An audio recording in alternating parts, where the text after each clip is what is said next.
বাঘ আর শিয়ালের চালাকির খেলা। একদিন শিয়াল হেসে হেসে বনের পথে দাঁড়িয়ে ভাবছিল, এই বনে আমিই সবচেয়ে চালাক। কেউ আমাকে ফাঁদে ফেলতে পারে না, আমি সবাইকে ফাঁদে ফেলাই। ঠিক তখনই এক বিশাল বাঘ এসে বলল, এই যে শিয়াল মশাই, তুমি কি করছো? শিয়াল চমকে উঠল, কিন্তু মুখে হাসি রেখে বলল, ওহ বাঘ ভাই, আমি তো যাচ্ছিলাম বনের রাজাকে দেখতে। বাঘ কপাল কুঁচকে বলল, বনের রাজা? আমি তো এই বনের রাজা।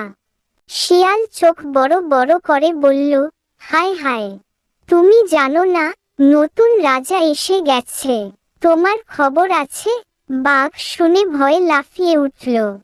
বাঘ অবাক হয়ে বলল, কি? কে সেই রাজা? শিয়াল একটু গম্ভীর মুখ করে বলল, ওই যে পাহাড়ের ওপারে নতুন বাঘ এসেছে, সে বলেছে সেই হবে রাজা। আমি তো ভাবলাম তুমি জানো। ধুর, আমার থেকে বড় বাঘ আসবে কিভাবে? শিয়াল মুখ গম্ভীর করে বলল, তুমি গিয়ে দেখে এসো। আমি তো বলছি, সে এত বড় যে তুমি যদি তার সামনে দাঁড়াও, সে তোমাকে দাঁত দিয়ে তুলেও ফেলতে পারে। বাঘ এবার আরো ভয় পেয়ে গেল, তাই নাকি? তা তুমি কিভাবে জানলে? শিয়াল গলা খাকারি দিয়ে বলল, আমি তো সেদিন এক গাছের আড়ালে ছিলাম। দেখলাম সে একটা হাতিকে শুধু এই বলতেই কাঁদিয়ে দিল, আর হাতি লাফাতে লাফাতে দৌড়ে পালালো। বাঘ এবার সত্যি অনেক বেশি ভয় পেল। ধুর! আর শিয়াল মনে মনে খুশিতে লাফাতে লাগলো। বাঘ বলল, এ আবার কি ঝামেলা? তাহলে তো আমাকে শক্তি বাড়াতে হবে।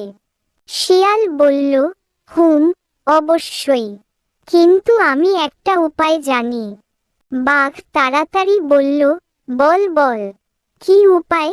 শিয়াল মুচকি হেসে বলল, তুমি যদি এক সপ্তাহ শুধু ফলমূল খাও, তাহলে তোমার শক্তি বাড়বে। আর তার ওপর যদি প্রতিদিন নদীতে নাচো, তাহলে তোমার গায়ের গন্ধ ভয়ঙ্কর হয়ে যাবে। নতুন রাজা তোমাকে দেখলেই ভয় পালাবে। বাঘ বলল, নদীতে নাচতে হবে? শিয়াল মাথা নাড়িয়ে বলল, অবশ্যই।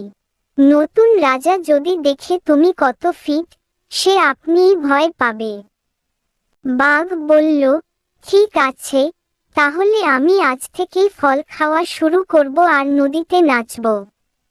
তারপর থেকে এক সপ্তাহ বাঘ শুধু ফল খেত আর নদীতে গিয়ে লাফালাফি করত।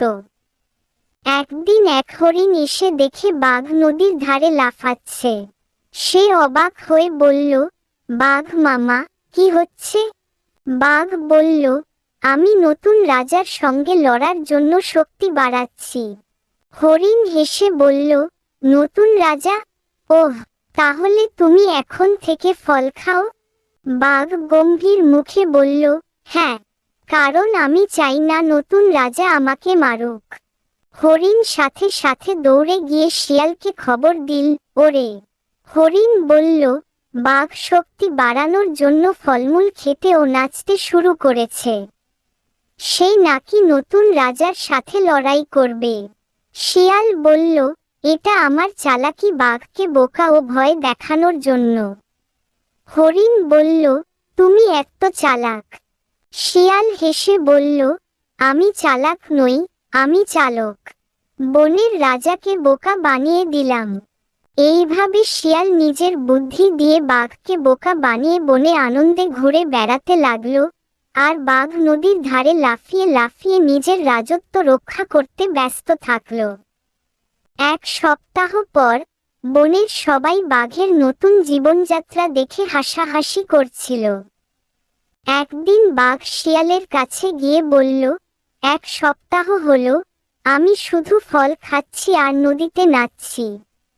এবার আমি কি নতুন রাজার সঙ্গে লড়াই করতে পারবো? শিয়াল মুখ গম্ভীর করে বলল, ওহো, এখনো প্রস্তুতি সম্পূর্ণ হয়নি। বাঘ অবাক হয়ে বলল, কেন? এবার কি করতে হবে? শিয়াল চোখ গোল গোল করে বলল, এবার তোমাকে হালকা গর্জন অনুশীলন করতে হবে, কারণ তোমার গর্জন যদি ভয়ঙ্কর না হয় তাহলে নতুন রাজা তোমাকে পাত্তাই দেবে না। বাঘ বলল, আচ্ছা, তাহলে এখন থেকে গর্জন করব। শিয়াল বলল, কিন্তু সাধারণ গর্জন না, বিশেষ গর্জন। সেটা আমি শিখিয়ে দিচ্ছি। শিয়াল একটু গলা পরিষ্কার করে বলল, শোনো, তোমাকে এমন গর্জন করতে হবে যেন সবাই ভয় পায়। বলো, গ্রো রো। বাঘ বড় করে মুখ হা করল আর বলল, গ্রো রো। শিয়াল হাততালি দিয়ে বলল, না না, আরো জোরে, যেন সিংহের গর্জনের মতো লাগে। বাঘ এবার আরেকটু জোরে গর্জন করল, গ্রো রো। বনের সব প্রাণী ভয় পেয়ে ছুটতে লাগলো, কিন্তু শিয়াল মুচকি হেসে বলল, এই তো, এবার ঠিক হচ্ছে।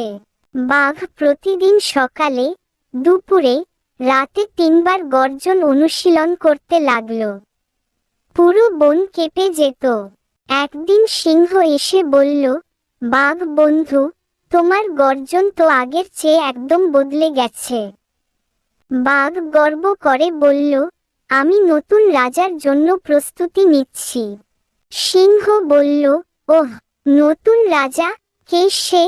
বাঘ একটু চুপ থেকে বলল, ওই পাহাড়ের ওপারের বিশাল বাঘ। সিংহ একবার মাথা নাড়ল এবং বলল, কি জানি। তারপর চলে গেল।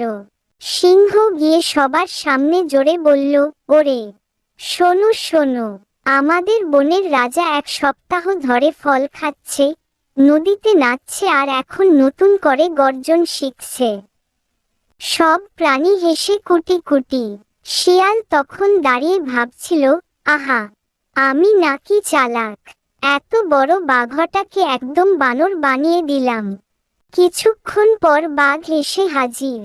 বাঘ চোখ সরু করে বলল, শিয়াল, আমি তো সবই করলাম, এখন সেই নতুন রাজার সঙ্গে লড়াই করতে যাব। শিয়াল এবার ফাঁপড়ে পড়ল, কারণ তো নতুন কোনো রাজা ছিলই না। সে তাড়াতাড়ি বলল, ওহ, দুঃখিত বাঘ ভাই, আমি তোমাকে জানাতে ভুলে গেছি। বাঘ অবাক হয়ে বলল, কি?